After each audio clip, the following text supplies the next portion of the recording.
कोई विचार करे कि हमें श्रावण के महीने में केवल शिव जी का अभिषेक करना है, कोई विचार करे कि श्रावण के महीने में मुझे 12 ज्योतिर्लिंग करना है,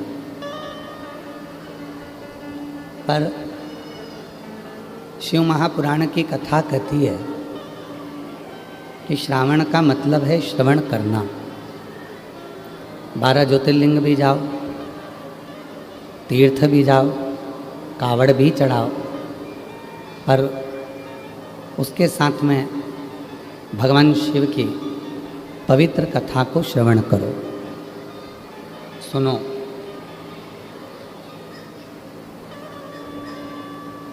और जो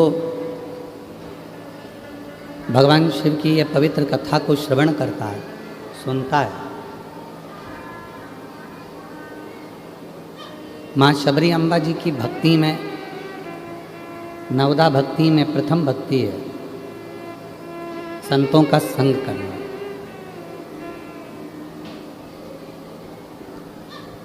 और संतों का संग कर कर भगवान की कथा को, भगवान के भजन को, भगवान के स्मरण को श्रवण करना।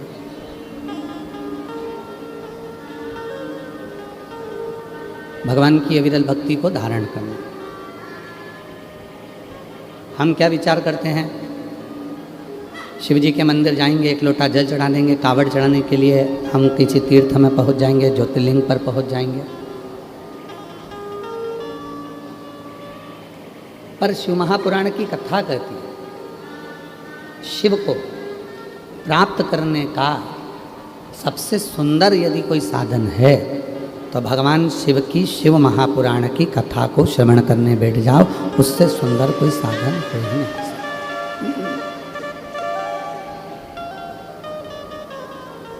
भगवान देवाधिदेव महादेव की कथा को श्रवण करने के लिए बैठ जाओ, भगवान शंकर की पवित्र कथा को सुनने के लिए बैठ जाओ, उससे सुंदर कोई साधन नहीं हो सकता। क्या मिलता है सुनने से, क्या मिलता है श्रवण करने से? तो कहा, जब मनुष्य शिव के मंदिर में प्रवेश करता है, जब मानव भगवान शंकर के मंदिर में प्रवेश करता है या शिव महापुराण की कथा को सुनने के लिए पंडाल में जाकर प्रवेश करता है, बस, या जो आस्था चैनल पर सुन रहे हैं, जो सोशल मीडिया पे सुन रहे हैं, अपने मन को, अपने चित्त को जब हम भगवान की कथा की ओर लेकर जाते हैं, तो जब यह मन सत्संग में, कथा में, मंदिर में प्रवेश करता है, तो इस मन के द्वारा जितने भी पाप होते हैं वो सारे पाप एक क्षण में समाप्त हो जाते हैं और जीव परमात्मा की शरणागति ग्रहण करता है।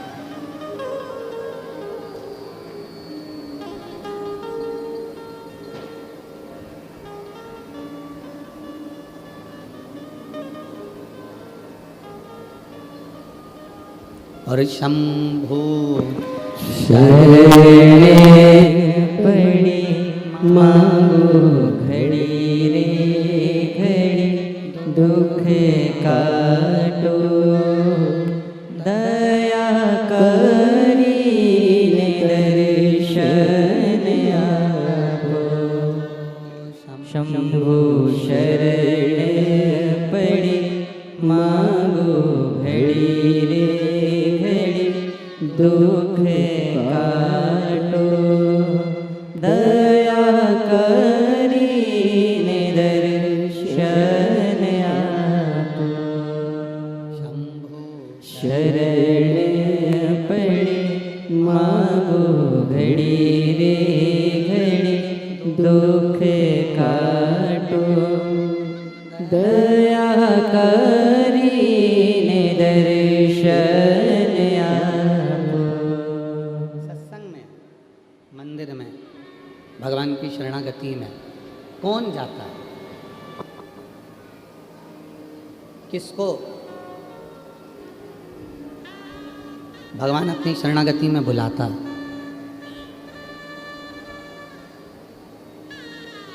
सब अपने अपने घरों में व्यस्त हैं, सब अपने अपने कामों में व्यस्त हैं। कोई अपनी फैक्ट्री पर है, कोई अपनी दुकान पर है, कोई अपने व्यापार पर है, कोई अपने कार्य में लगा हुआ है। माताएं भी सब अपने अपने कार्य में व्यस्त हैं, सब अपने कार्य में। पर यदि आप सूचना मिलने पर कि हमारे भिलाई में जयंती स्टेडियम में शिव महापुराण की कथा चल रही है, सूचना मिली, सबको मिली, पर इतने बड़े भिलाई में से भगवान उसी को अपने पंडाल में बुलाता है जो भगवान का रिश्तेदार होता है, शिव का रिश्तेदार। शिव का कोई संबंध उसका पुराना है।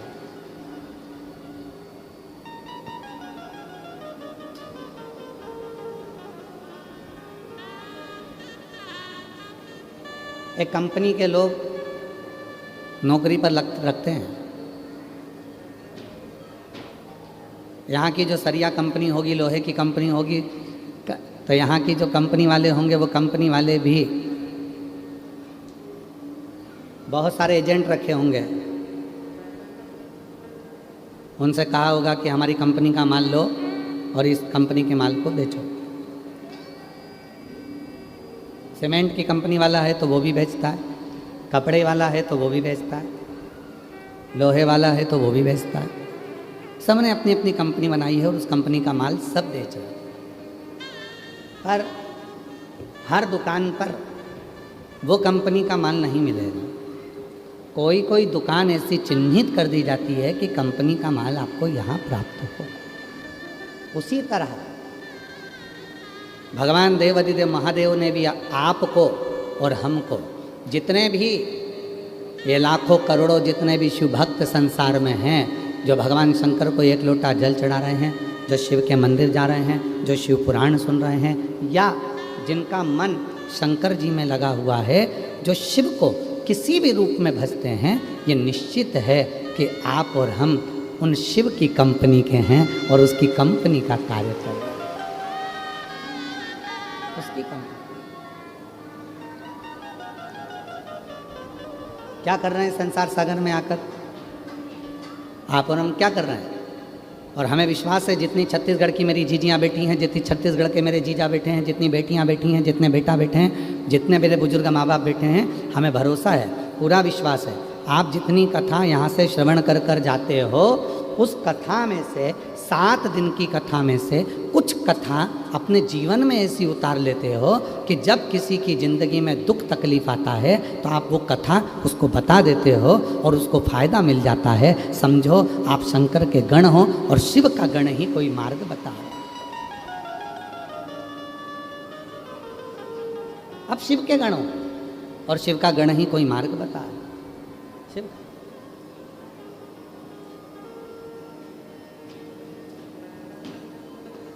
कितनी परीक्षा लेता है बाबा।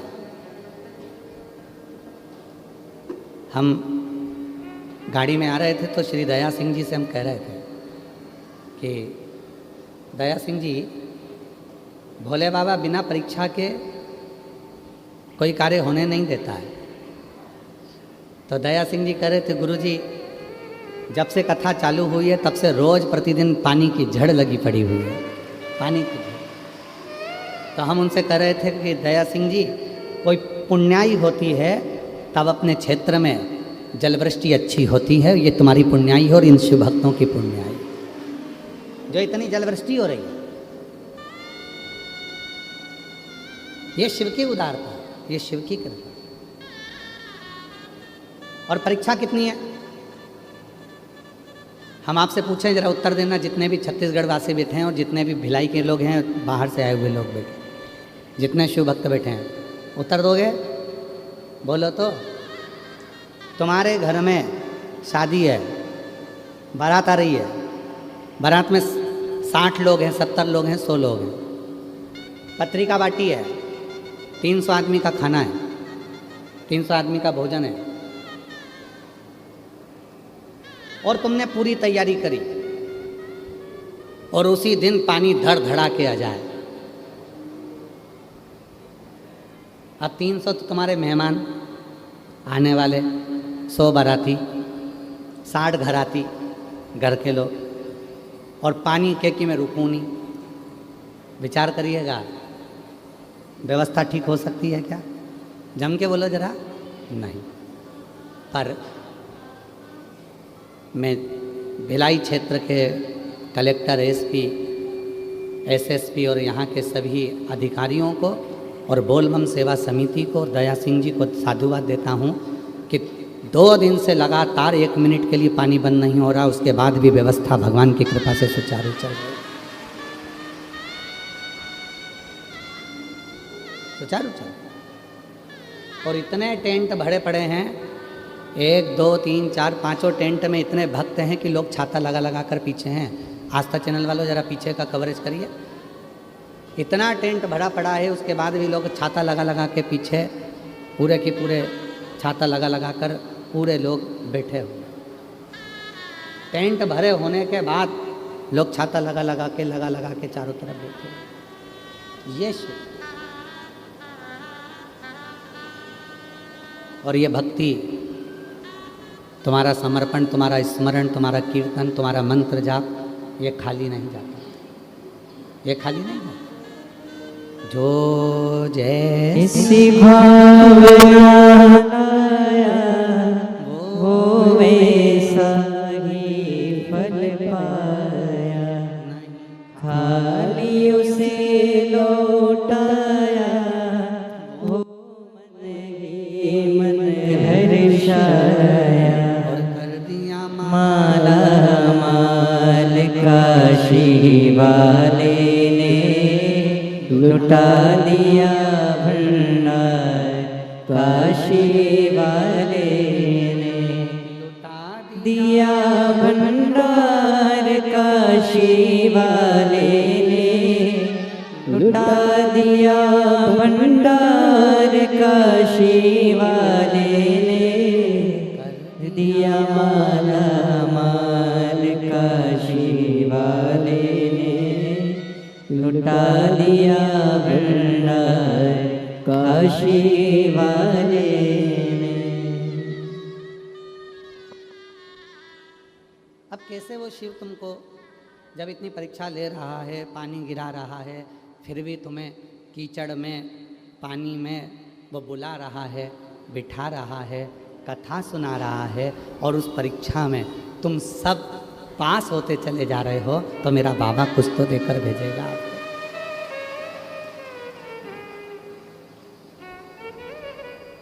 कुछ तो कृपा करेगा वो आप पर, कुछ तो करुणा करेगा वो आप पर। स्वयं माता पार्वती जी ने भी चंचुला देवी से यह प्रश्न किया था।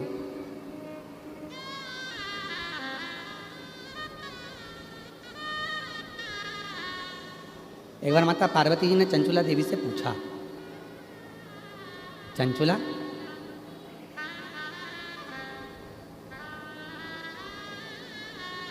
तो यहाँ तक कैसे पहुँची? ये कैलाश तक, शिवधाम तक, भगवान शंकर के इस पवित्र कैलाश धाम तक तो कोई पहुँच नहीं सकता। चंचुला तू कैसे पहुँच गई? साउंड वाले 5वें नंबर के पंडाल में पीछे जाइए और वहाँ थोड़ा लोग खड़े हैं, हाथ हिला रहे हैं, जरा कर देखिए।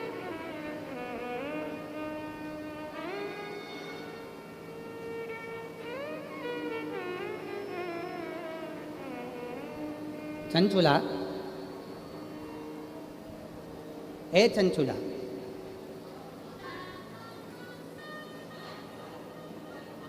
क्यों? कौन ने कटवाया? चालू कर दो उसको।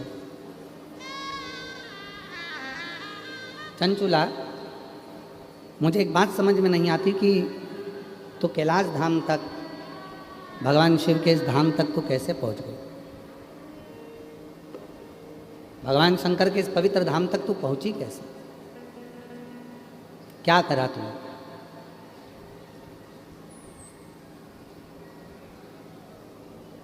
चंचुला बोली, मेरे जीवन का बहुत दुख है, बहुत दुख। कोई छोटा मोटा दुख मेरी जिंदगी का नहीं है, मेरे जीवन में बहुत दुख है, बहुत तकलीफ। और कल कथा में कहा था, जूते की दुकान पर एक जूता नहीं बिकता है, जूते की दुकान पर जोड़ी से जूता बिकता है।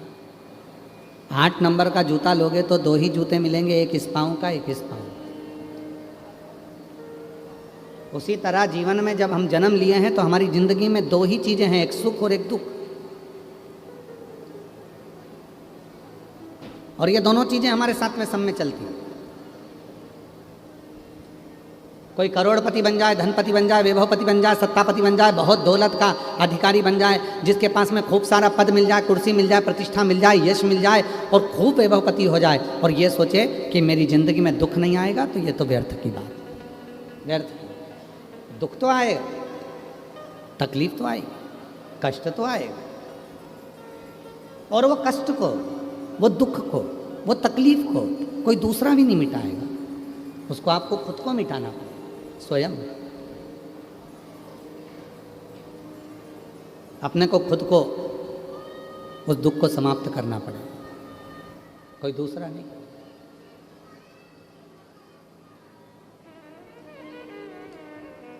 कल हम शाम को जब अग्रसेन भवन में जब पहुँचे, जहाँ रुके हैं भिलाई में, तो वहाँ कोई शाम के समय पर बोल रहा था, गुरुजी मेरे कर्म भगवान ने ना जाने कैसे लिख दिए, मेरे कर्म में भगवान ने दुख ही दुख लिख दिए। हमने कहा देखो भैया, आप कह रहे हो कि भगवान ने आपका कर्म लिखा है, पर सही मायने में तो यह है कि अपना कर्म परमात्मा कभी नहीं लिखता, अपना कर्म अपन खुद लिखते हैं। हमने जो पूर्व में करा होता है वो हम आज पढ़ रहे हैं, और जो आज कर कर जाएंगे वो हमें अगले जन्म में पढ़ना है। कोई हमारे कर्म को कोई दूसरा नहीं लिख सकता, हमारे कर्म को कोई दूसरा लिखने वाला नहीं हो सकता। हमारे अपने कर्म को हम स्वयं लिखते हैं, स्वयं। इसलिए आपको कल भी कहा था कि मत बुरे कर्म कर बंदे वरना पछताएगा, भगवान की आँखों से तू बच नहीं पाएगा, तू बच नहीं पाएगा। अरे ओ अज्ञानी मत कर नादानी, अरे ओ अज्ञानी मत कर नादानी।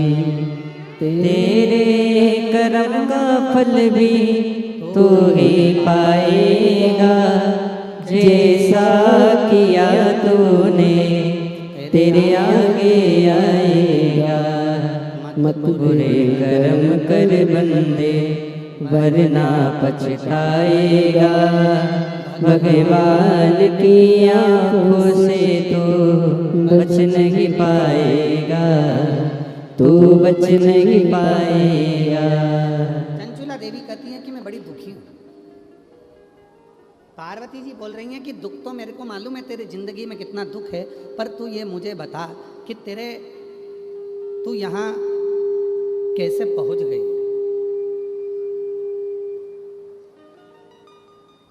तो यहाँ पर पहुँची कैसे? लोग मरने के बाद इतनी जल्दी कैलाश नहीं आते, लोग मरने के बाद इतनी जल्दी कैलाश पर्वत पर शिव के धाम में नहीं आते। डीले कम कर दो थोड़ा। लोग इतनी जल्दी कैलाश पर्वत पर नहीं आते, इतनी जल्दी लोग मरने के बाद शिव के धाम नहीं आते। तुम इतनी जल्दी शिव के धाम कैसे आए?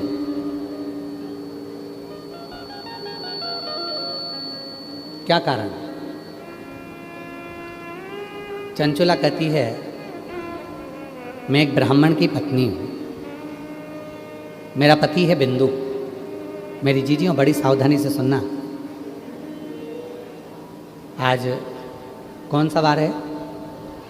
जम के बोलो, मंगलवार।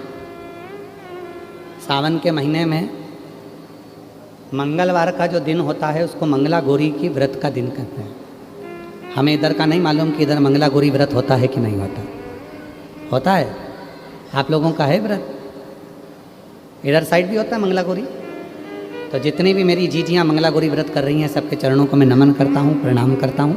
आप सभी को मेरी ओर से अखंड सौभाग्यवती होने का मंगला गौरी व्रत की बहुत बहुत बधाई, बहुत बहुत। आज ये कथा मंगला गौरी व्रत के दिन इसलिए सुना रहे हैं जिससे जितनी भी मेरी जीजियाँ हैं जो जिस कामना से आई हैं, भगवान उनके हाथ का चूड़ा, पाँव की बिछुड़ी, मांग का सिंदूर, मस्तक की बिंदी मेरा भोले भंडारी मंगला गौरी व्रत की साक्षी में पूर्ण करे। खूब आनंद के साथ अखंडता उनके जीवन में हो और अखंड सौभाग्यवती हो। ये भाव से आज ये चंचुला देवी का चरित्र अपन लिया है।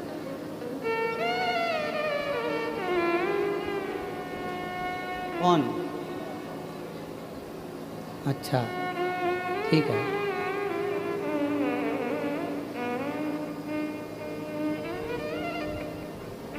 तो आज ये मंगला गौरी का जो चरित्र, मंगला गौरी के दिन में, आज मंगला गौरी व्रत के दिन पर जो चरित्र आया है उसको सावधानी से सुनो।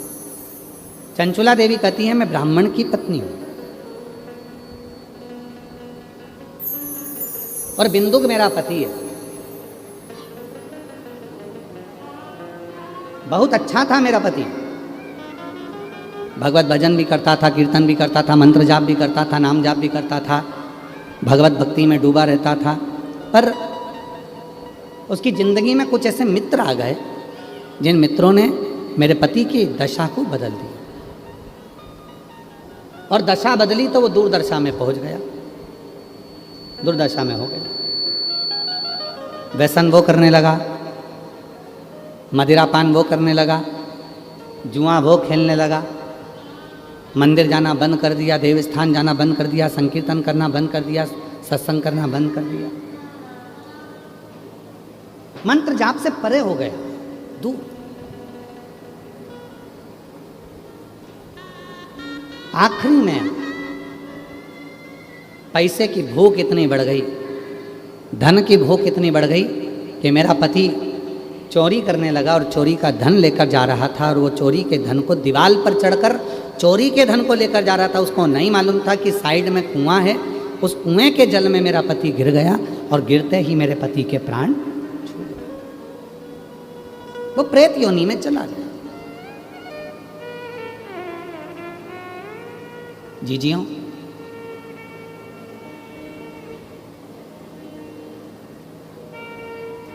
मंगला गौरी व्रत जो माताएं करती हैं उनको तो मालूम होगा कि श्रावण के महीने में मंगलवार के दिन यह मंगला गौरी व्रत होता है। कुंवारी लड़कियां भी करती हैं, शादीशुदा माताएं भी करती हैं, और जगत की जितनी नारियां हैं इस मंगला गौरी व्रत को अपनी कामना के लिए करती हैं। 16 चीज़ों का इसमें दान दिया जाता है, 16 वस्तुएं इसमें दान करी जाती हैं, 16 चीज़ें इसमें दान किए जाते हैं।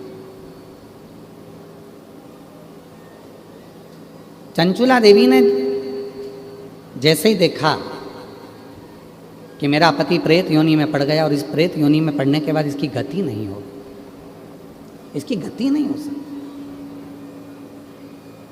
अब इसको प्रेत योनि से मैं मुक्त कैसे करूं? मैं क्या करूं? मैं क्या करूं कि ये प्रेत योनि से मुक्त हो जाए?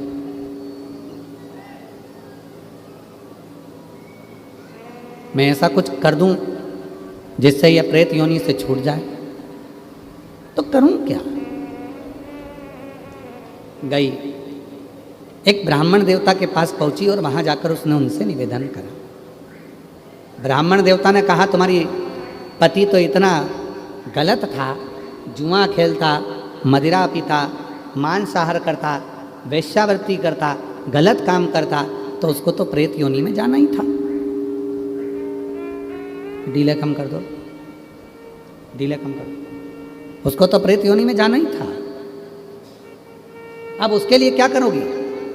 चंचुला देवी ने ब्राह्मण देवता से कहा बाबा मैं भी ब्राह्मणी हूँ, ब्राह्मण की पत्नी हूँ, पर बात इतनी सी है कि मेरा पति स्वप्न में आता है और बोलता है कि मेरी मुक्ति नहीं हुई, मेरा मोक्ष नहीं, प्रेत की योनि में पड़ा, भटक रहा। कभी वो मुझे श्वेत कपड़े में दिखता है, कभी मुझे वो सफ़ेद वस्त्र में नजर आता है, कभी एकदम विकराल सा रूप रख लेता है, कभी उसके दांत बड़े नजर आते हैं, कभी उसकी बड़ी बड़ी आंखें नजर आती है, कभी बाल बिखरे नजर आते हैं, कभी उसका स्वरूप मुझे समझ नहीं आता, उसका स्वरूप क्या है? मेरे को समझ में नहीं आता कि उसका स्वरूप क्या है। मैं उसको जान नहीं पाई। मैं बड़ी दुखी हूँ। ब्राह्मण देवता ने कहा कि अगर तुम्हारा पति प्रेत योनि में है तो उसके लिए तुम्हारे को मैं एक संत का पता देता हूँ, संत के पास जाओ, उस साधु से पूछो। साधु के पास गई, बाबा जी मेरा पति प्रेत योनि में पड़ा हुआ है, उसकी मुक्ति नहीं हो रही है, उस मुक्ति का मैं जतन क्या करूँ, उसकी मुक्ति का साधन क्या करूँ, उसकी मुक्ति के मैं करूँ क्या, उसकी मुक्ति के उपाय क्या करूँ। शंभु शंभु शंभु शंभु शंभु शंभु शंभु, उसकी मुक्ति का मैं यत्न क्या करूं, उसकी मुक्ति का उपाय क्या करूं। शंभु शंभु शंभु शंभु शंभु शंभु, उसकी मुक्ति का मैं यत्न क्या करूं, उसकी मुक्ति का मैं उपाय क्या करूं, क्या उपाय करूं, क्या यत्न। आप जो बताएं मैं यत्न करने को तैयार, मैं उपाय करने को तैयार। आप जो उपाय बोलोगे मैं वो उपाय कर लूँगा। संत ने कहा उस तीर्थ में चले जाओ और उस तीर्थ में जाकर यज्ञ करो। वो यज्ञ 11 दिन तक चलना चाहिए, और 11 दिन तक अगर वो यज्ञ चलेगा और उस यज्ञ में तेरे पति को मुक्ति मिल जाए। एक यज्ञ करवा लिया चंचुला देवी ने, पर पति को मुक्ति नहीं। आज ये चरित्र निकला है तो मेरी जितनी जीजियाँ बैठी हैं कि चंचुला देवी ने श्रावण के महीने में जो मंगला गौरी व्रत का जो कर्म यहाँ पर वर्णन आता है, बड़ी प्रेम की कथा है, आप बहुत सावधानी से सुनिएगा। संसार की पहली स्त्री थी चंचुला देवी, संसार की पहली नारी थी चंचुला देवी, जिसका पति मर गया था, प्रेत योनि में पड़ गया था, और प्रेत योनि में पड़ने के बाद भी चंचुला देवी वेधव्य होने के बाद, विधवा होने के बाद, मंगला गौरी की कृपा से, शिव की कृपा से, माँ जगत जननी की कृपा से वापिस अखंड सौभाग्यवती हुई थी और पति के लोक को चली गई। आज संपूर्ण देशवासी जितने आस्था चैनल पर सुन रहे हैं, जितने फेसबुक यूट्यूब पर सुन रहे हैं, जितने सोशल मीडिया पर सुन रहे हैं, और जितने इस भिलाई जयंती स्टेडियम की पवित्र धरा पर कथा को श्रवण कर रहे हैं, अपने जीवन में उतारिएगा। आज की कथा आपके जीवन को सुख प्रदान करने वाली, आपके जीवन को लाभान्वित करने वाली।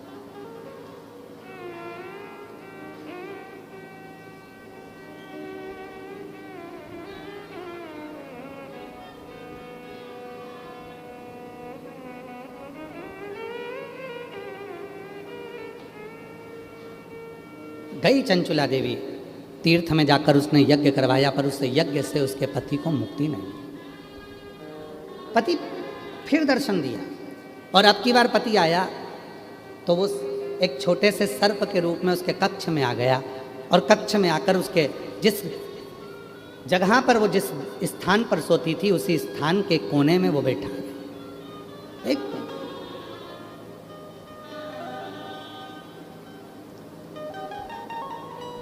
फिर उसको आवाज आई, मेरी मुक्ति नहीं, मेरी मुक्ति नहीं। फिर गई, बाबा साधु जी, संत जी बताओ मेरे पति को मोक्ष कैसे मिलेगा। तो कहा इतने महीने तक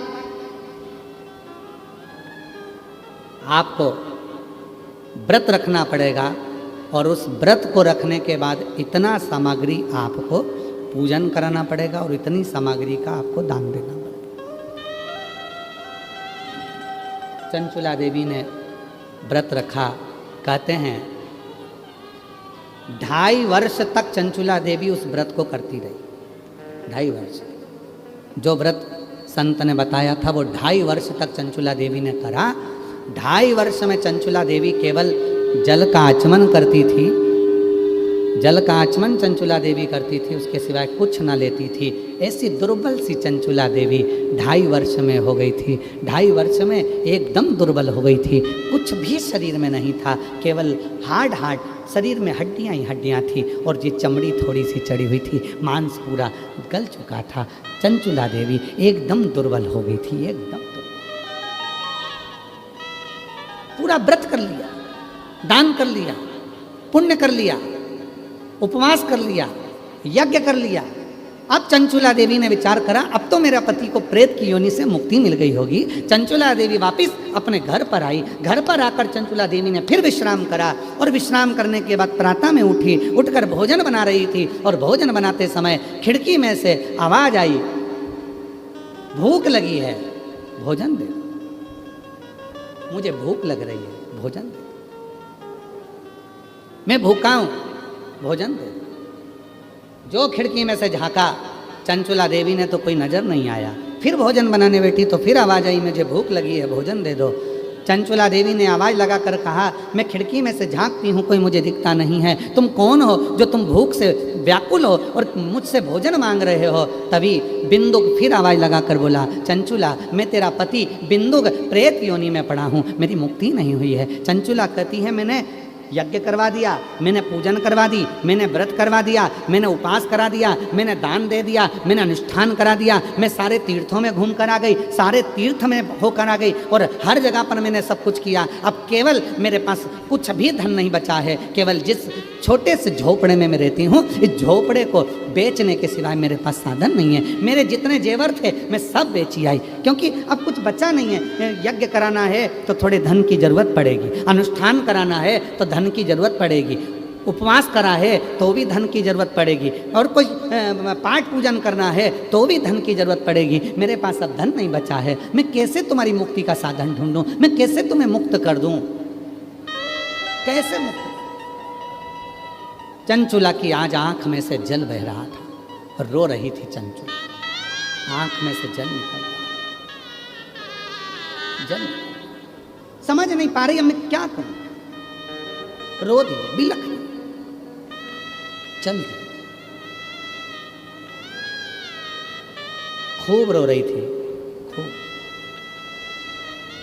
गांव के लोग काशी जा रहे थे। चंचुला ने मन में सोचा कि अब मैं भी इनके पीछे पीछे चली जाती हूँ। धन नहीं था, पैसा नहीं था, संपदा नहीं थी, सारे गांव के लोग गाड़ी में जा रहे हैं और चंचुला देवी उनके पीछे पीछे, उसी बैलगाड़ी के पीछे, उसी गाड़ी के पीछे अपनी कहार लेते हुए भगवान का नाम लेती लेती काशी की ओर चल दी। काशी में जैसे ही चंचुला देवी पहुंची, अभी आपको कथा में कहा था, कथा के प्रारंभ में कहा था कि कोई हमारा और आपका कोई संबंध पुराना शिव से होगा, तभी बाबा काशी बुलाता है, तभी बाबा मंदिर बुलाता है, तभी बाबा शिव पुराण में बुलाता है। कोई पुराना संबंध आपका और हमारा होगा तो बाबा ने कथा में बुलाया, तो बाबा ने कथा में आपको बिठाया, तो बाबा आपको कथा सुनवा रहा है, तो बाबा आपको मंदिर तक पहुंचा, तो बाबा की कृपा।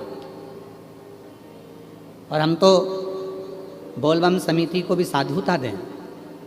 दया सिंह जी, आपका भी कोई संबंध हमारे शिव जी से पुराना रहा होगा, ये पक्का है, नहीं तो इतनी बड़ी कथा के दिव्य आयोजन कराना कठिन होता है महाराज। तीसरा वर्ष ना आशीष, तीसरा है वर्ष, तीसरा वर्ष चल रहा है। लोग एक बार कथा करा लेते हैं दया सिंह जी, या उनकी समिति एक बार कथा करा लेती है तो 25 बार सोचना पड़ता है कि अगले साल कराऊं ना करूं। क्यों? ये लाखों लोगों के बैठने की व्यवस्था, लाखों लोगों के भोजन की व्यवस्था, और हमने सोशल मीडिया पर यहाँ पर आपके बहुत सारे यूट्यूबर, यहाँ सोशल मीडिया वाले यूट्यूबर और पत्रकार बंधु, और यहाँ की सोशल मीडिया, यहाँ के पत्रकार, यहाँ की media, print media, social media, सब की सब खूब यहाँ का पूरे भिलाई का खूब वर्णन कर रही है। मैं सारे पत्रकार बंधुओं को और यहाँ के यूट्यूबरों को, यहाँ के सोशल मीडिया वालों को, सबको हाथ जोड़कर साधुता देता हूँ, धन्यवाद देता हूँ जो आप भिलाई की इस पवित्र कथा की दिव्यता प्रदान कर रहे हैं। हमने एक आशीष बता रहे थे सोशल मीडिया पर देखा था कि सुबह 9 बजे भोजन चालू हो जाता है, 9-10 बजे, और वो भोजन फिर बीच में बस कथा के समय थोड़ा सा बंद होता है, फिर वापस भोजन चालू हो जाता है। अब इतने लाखों लोगों के भोजन की व्यवस्था करना, इतने लाखों लोगों के बैठने की व्यवस्था करना, एक पंडाल में लोग बिठाते हैं और 25 बार अकड़ में बैठते हैं। पर धन्यता है आपकी कि कल भी आप नीचे बैठकर कथा श्रवण कर रहे थे और आज भी आप जमीन पर ही बैठकर, नीचे ही बैठकर कथा सुन रहे हैं। उसके लिए साधुता, ये शिव का कोई परम भक्त ही कर सकता है, वरना किसी की सामर्थ्यता नहीं है कि कोई कर सके। साधु बैठिए, शिव भक्त के साथ ये किसी की सामर्थ्यता नहीं। और बोलो, जितने भी बैठे हो, एक प्रश्न कर लूं आपसे, उत्तर दोगे? पास का पैसा तो नहीं लिया? जम के तो बोलो जरा, खड़े होके बोलो जरा, खड़े होके बोलो। पास का पैसा तो नहीं लिया? नहीं लिया ना? साधुता है। बैठिए, धन्यवाद बहुत बहुत। इसको कहते हैं सच्चा शिव भक्त, सच्चा उपासक। एक बार जोरदार ताली बजाओ। साधुता, इसी को सच्चा भक्त।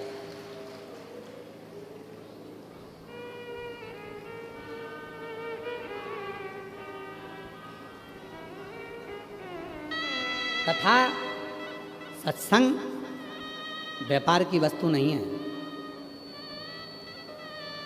व्यापार की वस्तु नहीं है। कई लोग तो ऐसे भी हैं जो हमारा ही नाम लेकर धन भी ले लेते हैं। तो कथा, सत्संग, संकीर्तन व्यापार की वस्तु नहीं है, ये भगवान की अविरल भक्ति। चंचुला देवी चली, काशी में पहुंच गई। काशी पीछे पीछे जा रही थी, सारे गांव के लोग जा रहे थे, सारे गांव के लोग के साथ में पीछे पीछे पीछे पीछे।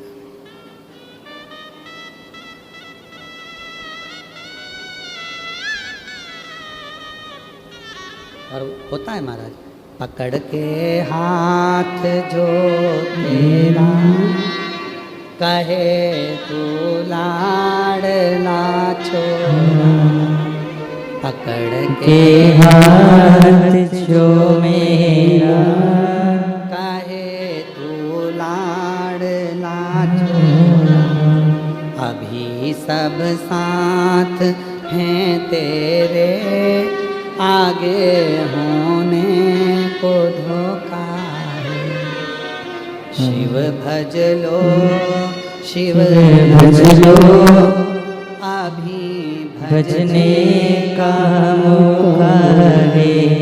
शिव भज लो, शिव भज लो, अभी भजने का मौका है। अभी भजने का मौका है, अभी भजने का मौका है, अभी भजने का मौका है, अभी भजने का मौका है। शिव भज लो, शिव भज लो, अभी भजने का मौका है। बोलो बोलो, शिव भज लो, शिव भज लो, अभी भजने का मौका है। अभी भजने का मौका है, अभी भजने का मौका है, अभी भजने का मौका है, अभी भजने का मौका है, अभी भजने का मौका है, अभी भजने का मौका है, अभी भजने का मौका है, अभी भजने का मौका है।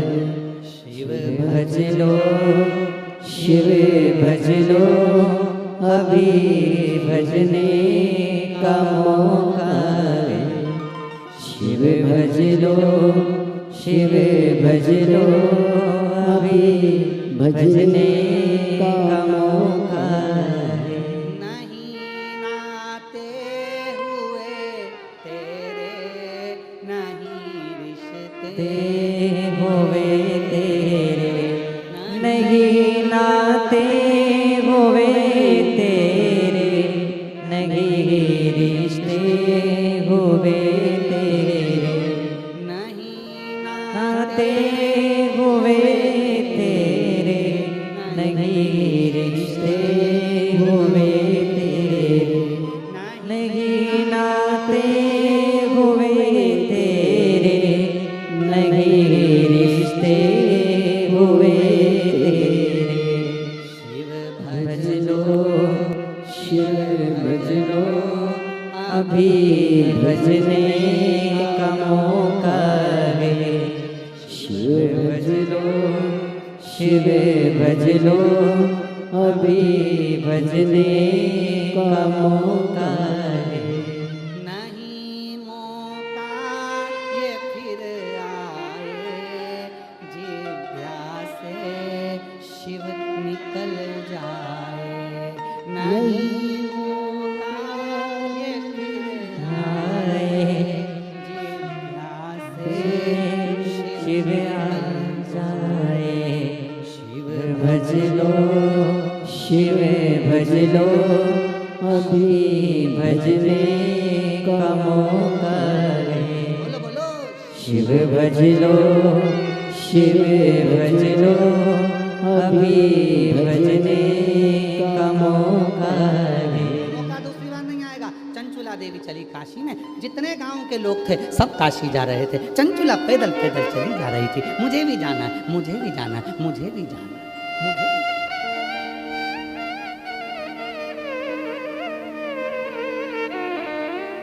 मुझे भी जाना है।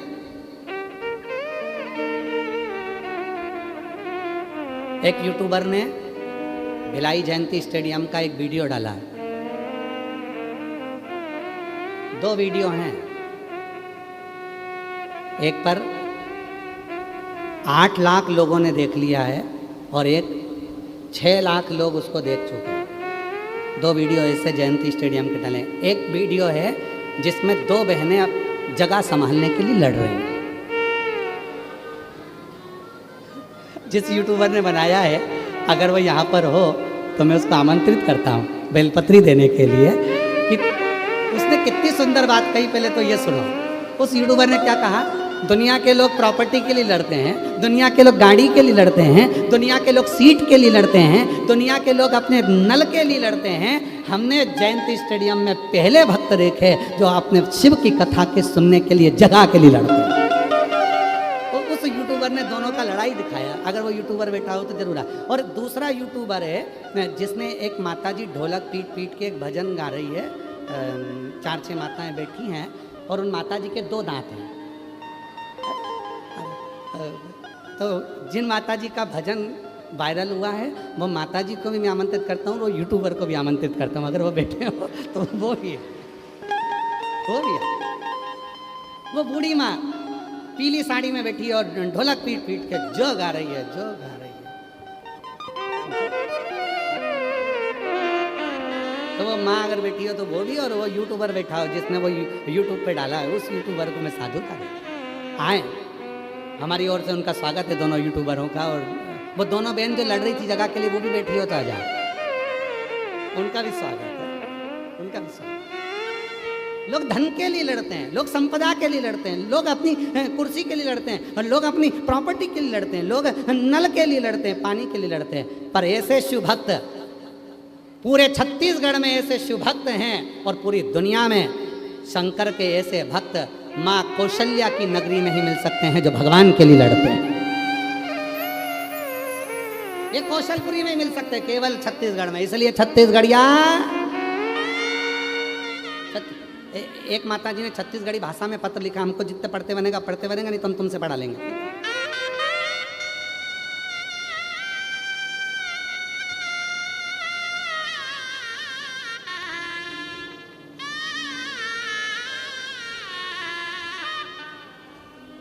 देखो, हमारी गलती मत देखना हो, अगर हम कोई शब्द गड़बड़ हो जाए तो क्षमा करिएगा, ठीक है। पर हम प्रयास करेंगे। छत्तीसगढ़िया में पत्र उन्होंने लिखा है, तो हम भी उनके भाई हैं तो पढ़ के तो देखें एक बार, ठीक है। मोर नाम लीलेश्वरी बाई साहू है, और मोर पति के नाम चमन लाल साहू है। गांव मुंडपार, सुरगी, जिला राजनांदगांव, छत्तीसगढ़। कहीं बैठी हों तो आ सकती हैं, हाथ हिला सकती हैं। बाबा मैं एक लोटा जल के काय कहो बाबा, आज मैं जाने गुरुजी मैं व्यास पीठ के पाँव परत हो। गुरुजी मैं आज बहुत खुश हो। गुरुजी आज भिलाई छत्तीसगढ़ के वाह कथा आए मोर घर में बहुत परेशानी रही से। हमार घर का खपरा छानी वाला रही से। खपरा छानी वाला रही से मतलब घर जो है खपरा वाला कबीलू वाला है ना, ठीक है। खपरा छानी रहीस रही है। गुरुजी हमार घर के सबो जन मंदिर में एक लोटा जल चढ़ाए बर जाए। गुरुजी बाबा भोलेनाथ के कृपा ले हमार घर खपरा छानी से पक्का घर मकान बन गया हो।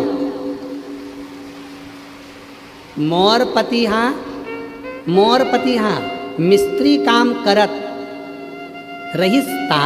बाबा के कृपा ले बाबा की कृपा ले ई रिक्शा भी दिला दिस। मैं यहाँ आके बहुत खुश हूँ।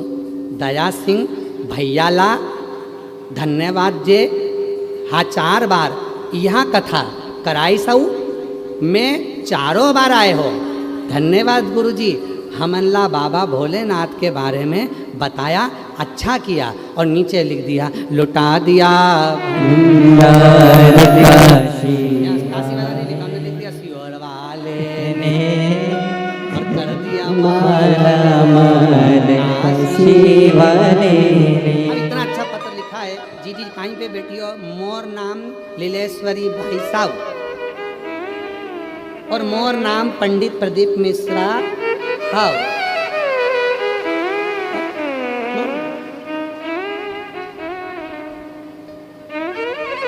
इसमें लिखा मोर पति को नाम चमनलाल साहू, मोर पत्नी को नाम सो जिज्ञासा मिश्रा। आओ गांव मुंडपार सुरगी, मोर गांव सीहोर।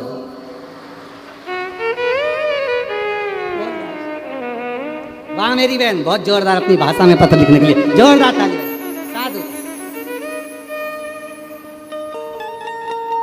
और जो जैसी भावना लाया ओ वैसा ही फल पाया। नहीं खाली उसे लौटाया, वो मन ही मन हर्षाया। कलिया माला मान काशी वाले ने लुटा दिया भंडार।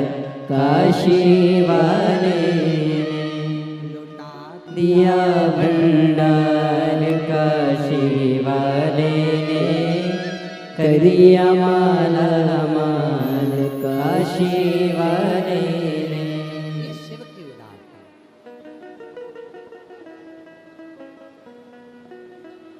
ये शंकर की उदारता और शिव की उदारता के बिना कुछ नहीं। शिव की उदारता के बिना कुछ नहीं। चलिए चंचुला देवी पीछे पीछे चंचुला देवी। और चंचुला देवी जब पीछे पीछे पीछे पीछे चली हैं, काशी के लिए जा रही हैं। कुछ भी नहीं है चंचुला के पास, ना भोजन के लिए है, ना पहनने के लिए, ना भोजन ना पहनने, ना ज़्यादा वस्त्र हैं, ना ज़्यादा आभूषण है, कुछ। अजान दे राम अजान। जोरदार ताली बजाओ।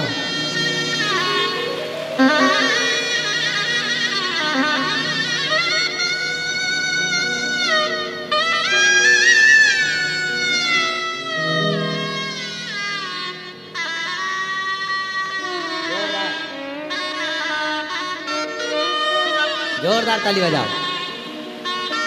रात को 2-3 बजे तक ढोलक पीट पीट कर भजन गाती हैं। ऐसी माँ के लिए जोरदार ताली।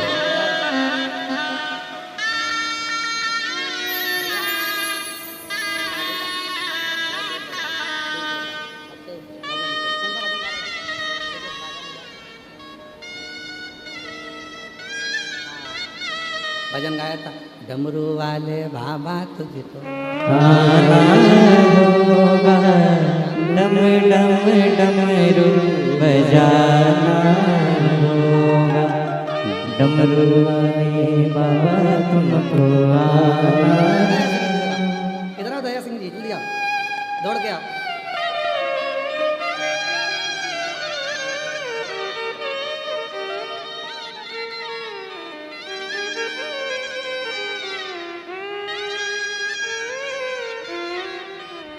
साउंड सेट करवा ले बाबा, बहुत तकलीफ हो रहा है।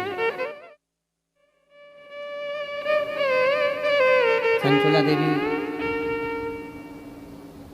भगवान विश्वनाथ जी की भूमि पर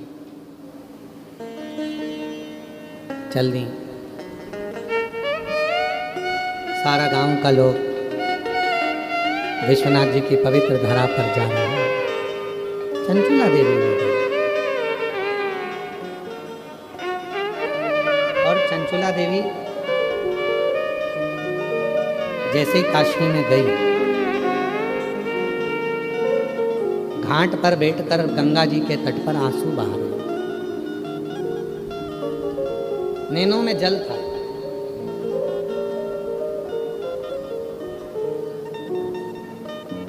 किसी ने कहा है, ना अहम में रही है ना वहम में रही है।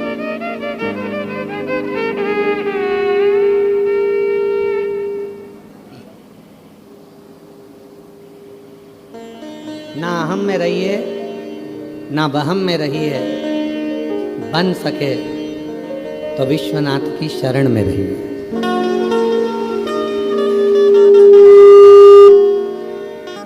भगवान शंकर की शरण में रही है, शिव की शरण में रही है।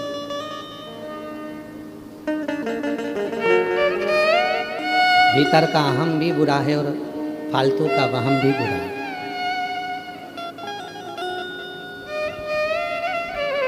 सबसे श्रेष्ठ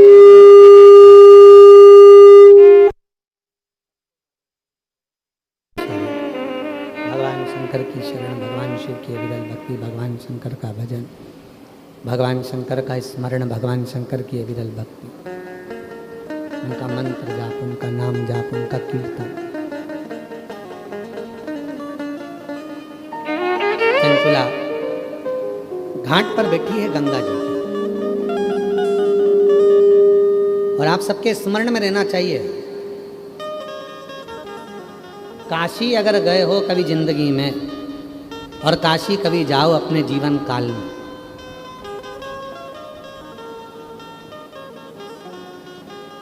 तो काशी के गंगा के घाट पर माँ गंगा की शरणागति में 2 क्षण यदि आप बैठे हो, क्यों? क्योंकि काशी की गंगा एक ऐसी गंगा माँ है जो पुनः भोलेनाथ जी के चरण छूकर वापस लौट कर चली गई। पुनः चरण छूकर वापस लौट कर काशी की गंगा, पुनः चरण छूकर वापस लौट कर चली गई काशी की। वहाँ जब जाओ 2 क्षण माँ गंगा के तट पर 2 क्षण,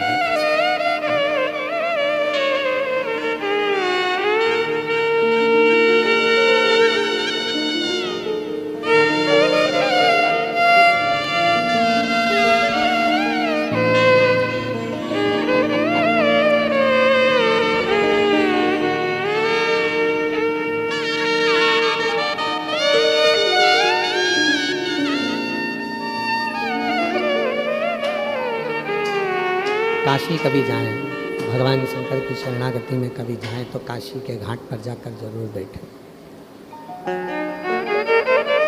जब आप काशी में गंगा जी के घाट पर जाकर बैठते हैं तो वो गंगा जी के घाट पर जब आप बैठते हैं तो आपको एक ऊर्जा माँ गंगा अपने आप प्रदान करती है।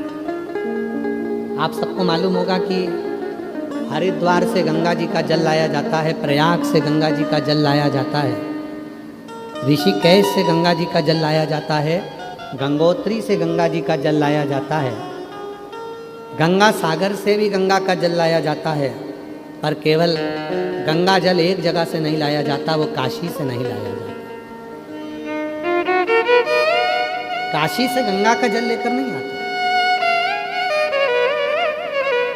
क्यों? क्योंकि वो अविमुक्त ईश्वर मेरे बाबा विश्वनाथ की धरा है, अविमुक्त नगरी। वहां लोग मोक्ष के लिए जाते हैं, मुक्ति के लिए। चंचुला देवी भी काशी के गंगा जी के घाट पर पहुंच गए और काशी के गंगा जी के घाट पर चंचुला देवी पहुंची और मां चंचुला देवी घाट पर बैठकर रो रही है, आंख से आंसू निकल रहे, नयन से जल गए, आंख से आंसू। रोज आती, रोज बैठती, रोज रोती। और रोना किस बात का आ रहा था कि मैंने यज्ञ करा, मैंने अनुष्ठान करा, मैंने तप करा, मैंने साधना करी, मैंने व्रत करा, मैंने पुण्य करा, मैंने दुनिया भर की पूजन करी, मैंने दुनिया भर का काम किया, पर मेरे पति को प्रेत की योनि से मुक्ति क्यों नहीं मिली? जो बोला मैंने वो करा, पर मेरे पति को मुक्ति नहीं मिली। प्रेत योनि से वो छूट नहीं था, प्रेत योनि से वो मुक्त नहीं था। क्या करूं? क्या? तब चंचुला निकल कर जा रही थी और एक संत माँ गंगा का एक लोटा जल भरकर रोज स्नान कर कर जाते थे, चंचुला को रोता हुआ देखते थे।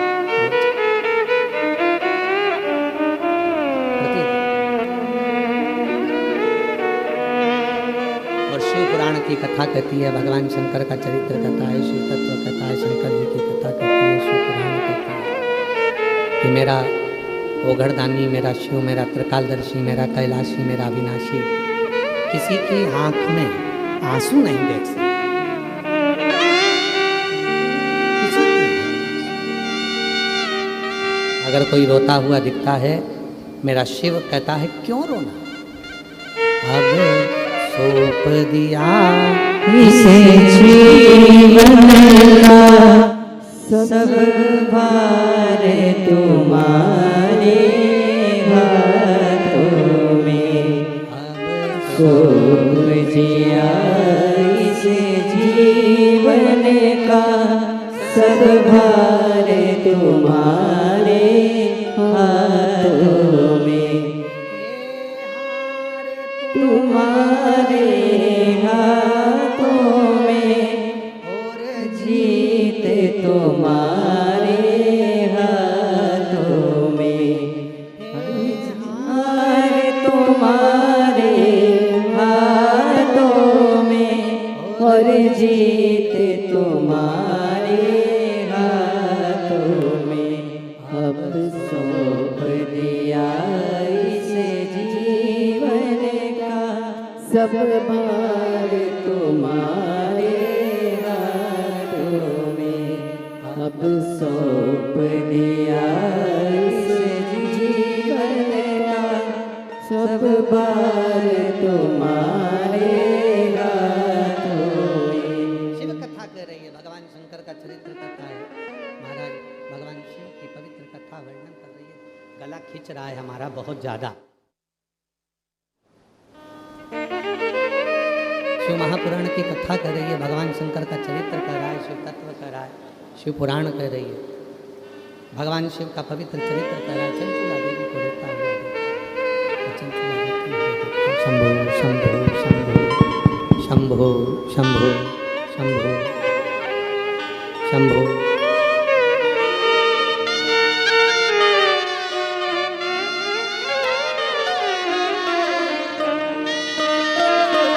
हमारे बीच में श्री धर्मलाल कौशिक जी पधारे हुए हैं, पूरे नेता पक्ष रहे। एक बार जोरदार ताली बजाकर बहुत बहुत साधुवाद।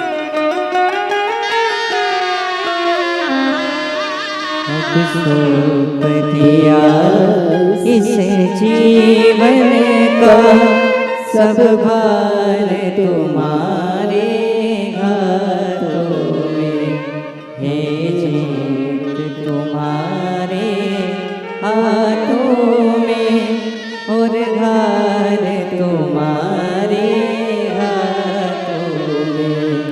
अब सौंप दिया इसे जीवन का सब सब भार तुम्हारे हाथों में। जो जग में रहूं तो ऐसे रहूं, जो जग में रहूं तो ऐसे रहूं, जो जग में कमल का फूल रहे, जो जग में कमल का फूल रहे, जो दोष समर्पित हो मेरे ध्यान तुम्हारे ऋणों में। चंचुला रोज रो रही, आंखों से आंसू निकल रहा। संत ने देख लिया और संत देखे नैनों से जल बह रहा था रोज प्रतिदिन। संत ने पूछ लिया, क्या बात है, क्यों रो रही हो? मैं तुमको इतने दिन से देख रहा हूं, तुम बस घाट पर आती हो, गंगा जी के घाट पर आकर रोती हो।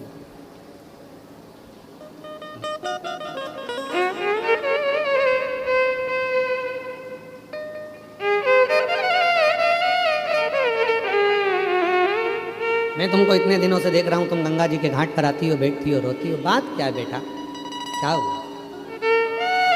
कोई शिव का भक्त,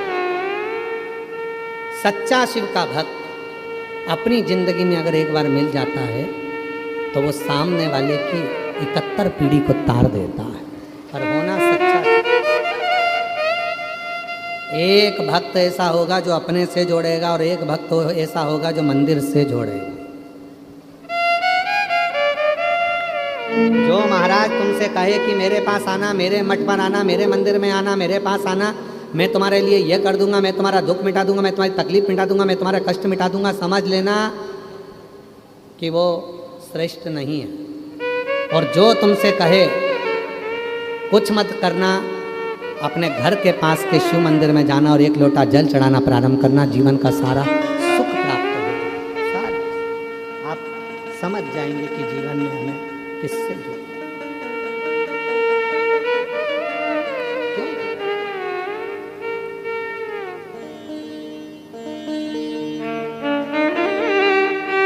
सच्चा शिव भक्त। चंचुला देवी को देखा रोते हुए, बेटा मैं तुझे इतने दिन से देख रहा हूं, तू रोती है, गंगा के घाट पर आकर रोना। यहां तो लोग मरते हैं तो बधाइयां बांटते हैं, यहां तो काशी में तो लोग मरते हैं तो खुशियां मनाते हैं। काशी में अगर कोई मरता है तो खुशियां मनाई जाती हैं।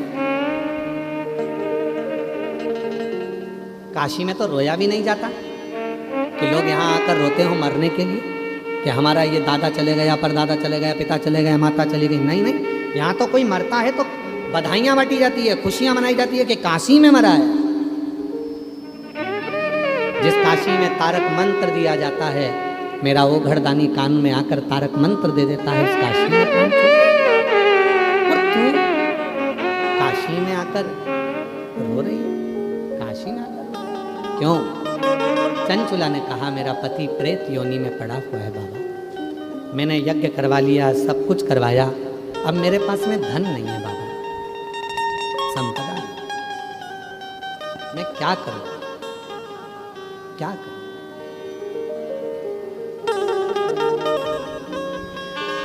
क्या करूं? कहते हैं एक हफ्ते तक कहीं पर यज्ञ चले, एक महीने तक कहीं पर यज्ञ चले, एक हफ्ते तक कहीं पर यज्ञ चले, एक महीने तक यज्ञ चले, 6 महीने तक पूजन चले, 1 साल तक अनुष्ठान चले, 2 वर्ष तक व्रत चले, 4 वर्ष तक दुनिया के लोग तीर्थ चले।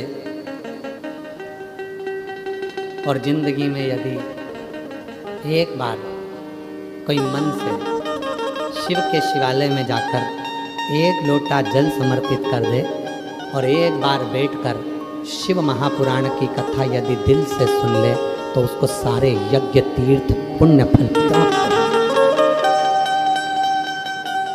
और वो थोड़ा बहुत नहीं है, कहते हैं 10,000 गुना फल प्राप्त हो जाता है। केवल शिव के मंदिर में एक लोटा जल चढ़ाने से। और वो एक लोटा जल साधारण नहीं है, पत्र है, बहुत सुंदर, देखिए। वो एक लोटा जल साधारण नहीं है, पत्र देखिए।